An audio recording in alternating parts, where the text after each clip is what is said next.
Agora que nós falamos sobre convulsão, vamos conversar um pouco sobre a parte de síncope. Nós já introduzimos algumas coisas a esse respeito para vocês, mas vale a pena falar sobre o conceito. É importante notar que a síncope representa uma perda episódica de consciência associada à perda do tônus postural. Então, observe, é uma perda episódica, ou seja, há uma recuperação posterior total e espontânea. Lembre-se, total e espontânea, diferentemente das convulsões que necessitam de uma terapêutica farmacológica. O sintoma precípuo da síncope é que ela não é uma condição nosológica, ou seja, não é uma doença propriamente, é uma circunstância. Qual a causa da síncope? Podemos conversar em causas naturalmente mediadas, e isto refere-se à alteração vasovagal, situacionais ou a síncope específica do seio carotídeo. No caso das situacionais, pode acontecer uma síncope, ou seja, uma perda episódica de consciência associada à perda do tônus postural, quando o paciente vai urinar durante a micção ou quando ele vai defecar, ou uma simples deglutição ou tosse. Depende, logicamente, da circunstância em que se encontra o paciente. Será que há uma, por exemplo, hipoglicemia? Será que há uma circunstância farmacológica que pode levar a isso? Será que há uma história pregressa que retome essa circunstância?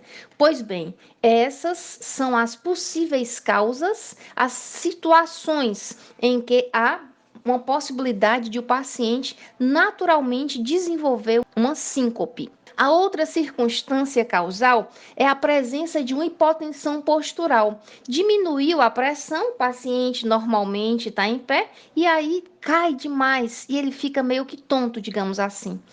Pode ser também uma redução da ejeção cardíaca ou a obstrução do fluido. Faltou oxigênio, a cabeça fica meio tonta. A presença de arritmias também por circunstâncias do aporte de oxigênio, a possibilidade de doenças neurológicas e psiquiátricas específicas e outras causas desconhecidas. No que tange à fisiopatologia da síncope, é importante notar que refere-se a um grande número de alterações pela redução apenas transitória desse fluxo sanguíneo cerebral. Mas essas alterações são suficientes para alterar as funções cerebrais normais, mesmo que em alguma circunstância apenas ocasional, apenas naquele momentinho, a perda da consciência, vamos baixar aqui para você ver melhor, apenas uma perda episódica. Então, essa perda episódica foi por causa de uma alteração que resultou num déficit do aporte de oxigênio. Ainda mais na fisiopatologia, depois dessa circunstância do déficit de O2, podem ser notados uma hiperventilação, uma palidez cutânea, as extremidades frias, uma sudorese intensa e movimentos clônicos leves. Provavelmente a causa é o aporte sanguíneo.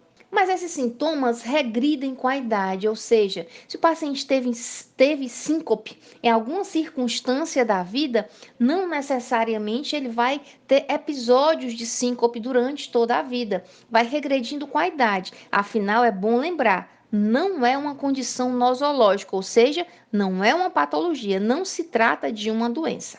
Outra circunstância importante da fisiopatologia é uma recorrência eventual na presença de um fator desencadeante, ou seja, ele pode ter aquela alteração de consciência por algo que não tem nada assim que possa mostrar que aquele paciente desenvolveu por isso ou por aquilo.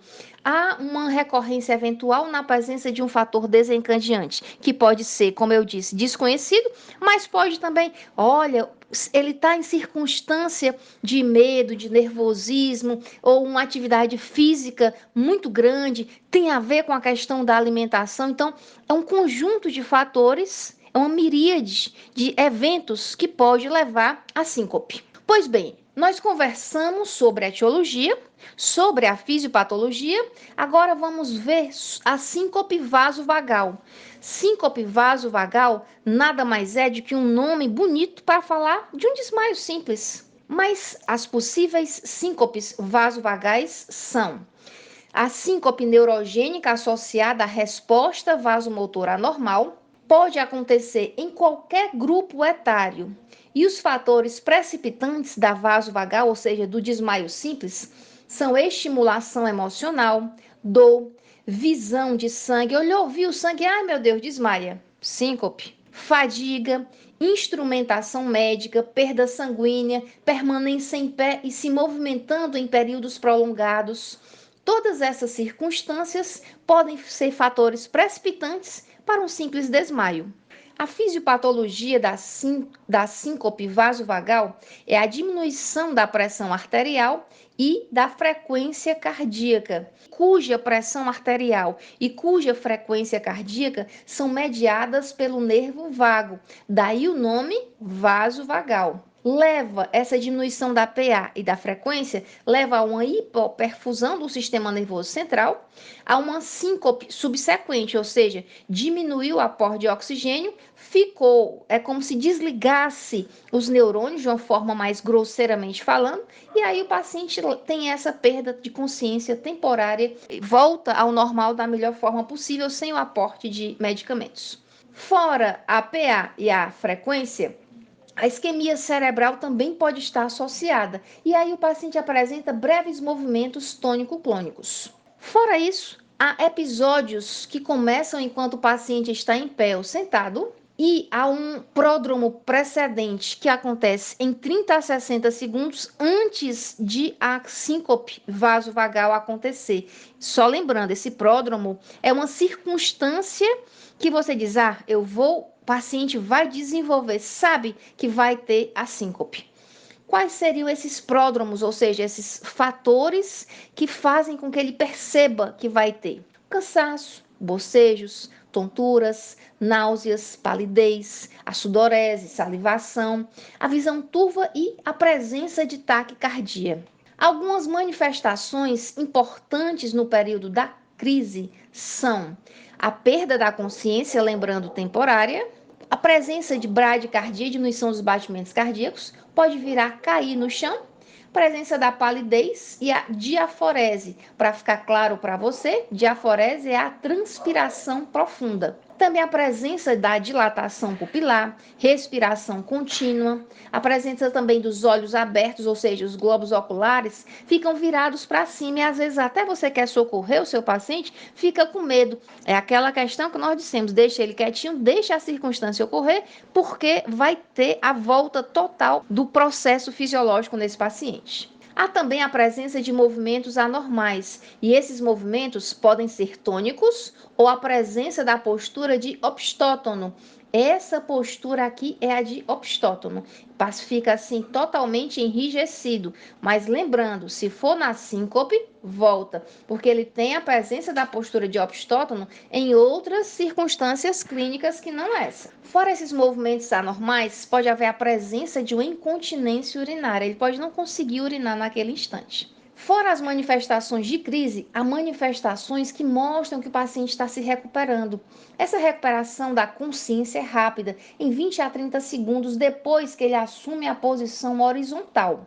Há um nervosismo, uma tontura, a presença de cefaleia, náuseas, palidez, a sudorese residual, que naquele primeiro momento foi maior, a necessidade de evoluir, ou seja, de progredir o quadro fisiológico, minimizando a circunstância do desmaio. E a presença de um estado pós-ictal é incomum, ou seja, ele não fica confuso, não. Normalmente, não. É importante também destacar que a síncope vasovagal pode recorrer, pode voltar, se o paciente ficar em pé nos 30 minutos seguintes. Como tratar essa síncope? Tranquilização do paciente, olha, se acalma, tudo vai passar, vai melhorar, você conversa com ele, logicamente, estando ele consciente. E recomendações para evitar esses fatores precipitantes que nós falamos acima. A síncope neurocardiogênica ou neuronal mediada ou recorrente associada à síncope. Você faz o tilt test, ou seja, o teste de inclinação ortostática. Em que consiste? Ele serve para testar como o corpo regula a pressão arterial em resposta a mudanças de posição. Normalmente, há a presença de bradicardia e hipotensão. Nós falamos que há essa diminuição das frequências, de uma forma geral. E aí, isso chama-se reflexo de Beuzot-Jaris, ou seja, é como se o coração trabalhasse como uma câmara vazia. Não chega lá oxigênio, olha só, tudo lento. E aí é como se trabalhasse sem haver o aporte de oxigênio. Por isso, pode levar a essa alteração de consciência. Neste caso, pode-se fazer uso de fluocortisona, que é um bloqueador beta-adrenérgico.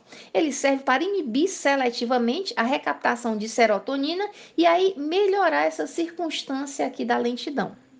É isso aí, pessoal. Obrigada por assistirem a mais um vídeo e não se esqueçam de curtir as aulas, se inscrever no canal e indicar aos amigos.